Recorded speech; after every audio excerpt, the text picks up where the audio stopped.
Hi all അസ്സലാമു അലൈക്കും.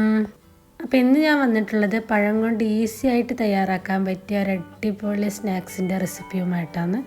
നല്ല ടേസ്റ്റുള്ള ഈ സ്നാക്സ് വൈകുന്നേരം ചായക്കുമോ പെട്ടെന്നൊരു വിരുന്നുകാരൊക്കെ വരുന്ന സമയത്ത് നമുക്ക് സിമ്പിളായിട്ട് ഉണ്ടാക്കിയെടുക്കാൻ പറ്റിയ ഒരു അടിപൊളി സ്നാക്സാണ്. അപ്പോൾ ഇതെങ്ങനെ ഉണ്ടാക്കുന്നത് നോക്കിയാലോ. അപ്പോൾ വീഡിയോയിലേക്ക് പോകുമ്പോൾ എൻ്റെ ഈ ചാനൽ ആദ്യമായിട്ട് കാണുന്നവരാണെങ്കിൽ ഒന്ന് സബ്സ്ക്രൈബ് ചെയ്ത് സപ്പോർട്ട് ചെയ്യണേ, ഇഷ്ടപ്പെട്ട ലൈക്കും ചെയ്യണേ. അപ്പോൾ വീഡിയോയിലേക്ക് പോകാം. അതിനായിട്ട് ഞാനിവിടെ ഒരു 4 നേന്ത്രപ്പഴം നല്ല പഴുത്ത പഴമാണ് എടുത്തിട്ടുള്ളത്. അത് ഇതുപോലെ നീളത്തിലൊന്ന് കട്ട് ചെയ്തിട്ടെടുക്കാം.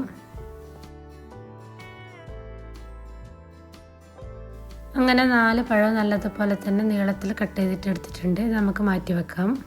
പിന്നെ അടുത്തതായി ഇതുപോലെ ഒരു പാനിലേക്ക് 1 ടീസ്പൂൺ ബട്ടർ ചേർത്ത് കൊടുക്കാം. ബട്ടറോ നെയ്യോ എന്ത് വേണമെങ്കിലും ചേർത്ത് കൊടുക്കാം. ഇനി ഇതിലേക്ക് കുറച്ച് കാഷ്യൂനട്ടും കിസ്മിസും ചേർത്ത് ഒന്ന് ഫ്രൈ ചെയ്യാം. അതിനുശേഷം നമുക്കിതിലേക്ക് 1 കപ്പ് തേങ്ങ ചിരകിയതും കൂടി ചേർത്ത് കൊടുക്കാം. തേങ്ങയും ചേർത്ത് ഒരു 2-3 മിനിറ്റ് ഇതുപോലെ തന്നെ മിക്സ് ചെയ്തിട്ടെടുക്കാം. ഇപ്പോൾ ചെറുതായിട്ടൊരു കളറൊക്കെ ചേഞ്ച് ആയിട്ട് വന്നിട്ടുണ്ട്. ഇത്രയും മതി, ഓവറായിട്ട് കളർ മാറി വരേണ്ട ആവശ്യമില്ല.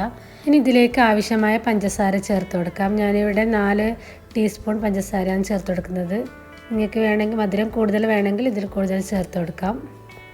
ഇനി പഞ്ചസാരയും ചേർത്ത് നല്ലതുപോലെ തന്നെ മിക്സ് ചെയ്തിട്ടെടുക്കാം. ഇനി ഇതിലേക്ക് ഒരു 1/2 ടീസ്പൂൺ ഏലക്കാപ്പൊടിയും ചേർത്ത് നല്ലതുപോലെ മിക്സ് ചെയ്ത് ഫ്ലെയിം ഓഫ് ചെയ്ത് വെക്കാം. ഫ്ലെയിം ഓഫ് ചെയ്തതിന് ശേഷം ഈ ചൂടായ പാനിൽ നിന്ന് വേറൊരു ബൗളിലേക്ക് മാറ്റി കൊടുക്കാം. ഇല്ലെങ്കിൽ ആ പാത്രത്തിൻ്റെ ചൂട് കൊണ്ട് തേങ്ങയൊക്കെ ഒന്ന് ഹാർഡായിട്ട് മാറും. ഇനി ഇതവിടെ മാറ്റി വെക്കാം. ഇനി വേറൊരു ബൗളിലേക്ക് ഒരു 2 മുട്ട പൊട്ടിച്ചൊഴിക്കാം. 2 ടേബിൾ സ്പൂൺ മൈദയും ചേർത്ത് കൊടുക്കാം. 1 ടീസ്പൂൺ പഞ്ചസാരയും 1 നുള്ള ഉപ്പും ചേർത്ത് നല്ലതുപോലെ മിക്സ് ചെയ്തിട്ടെടുക്കാം. ഇതിപ്പോൾ ഇവിടെ നല്ലതുപോലെ തന്നെ മിക്സ് ചെയ്തിട്ടെടുത്തിട്ടുണ്ട്. ഇത് നമുക്കവിടെ മാറ്റി വെക്കാം. ഇനി നമുക്ക് സെറ്റ് ചെയ്യാൻ വേണ്ടിയിട്ട് ഇതുപോലെ ഒരു പാത്രം എടുക്കാം. അതിലേക്ക് ഇതുപോലെ ഒന്ന് നെയ്യൊന്ന് സ്പ്രെഡ് ചെയ്തിട്ട് കൊടുക്കാം. ഇനി ഇതിൻ്റെ മുകളിലായിട്ട് നമ്മൾ ആക്കി വെച്ച മുട്ട മിക്സ് ഇതുപോലെ ഒന്ന് ബ്രഷ് ചെയ്തിട്ടെടുക്കാം.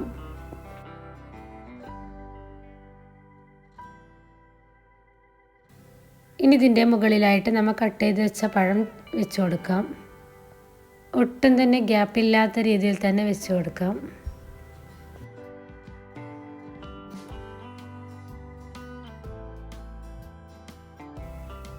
ഇനി അഥവാ എവിടെയെങ്കിലും ഗ്യാപ്പ് ഉണ്ടെങ്കിൽ ആ ഗ്യാപ്പുള്ള ഭാഗത്തേക്ക് പഴം ചെറിയ പീസാക്കി കട്ട് ചെയ്തിട്ട് വെച്ച് കൊടുക്കാം.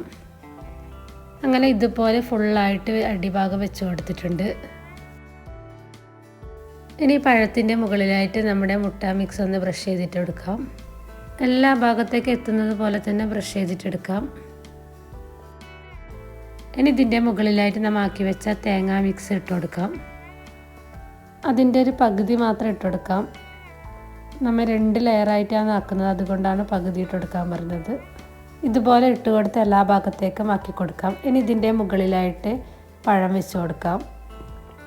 നേരത്തെ വെച്ച് കൊടുത്തതുപോലെ തന്നെ നല്ലതുപോലെ ഫില്ല് ചെയ്തിട്ട് വെച്ച് കൊടുക്കാം.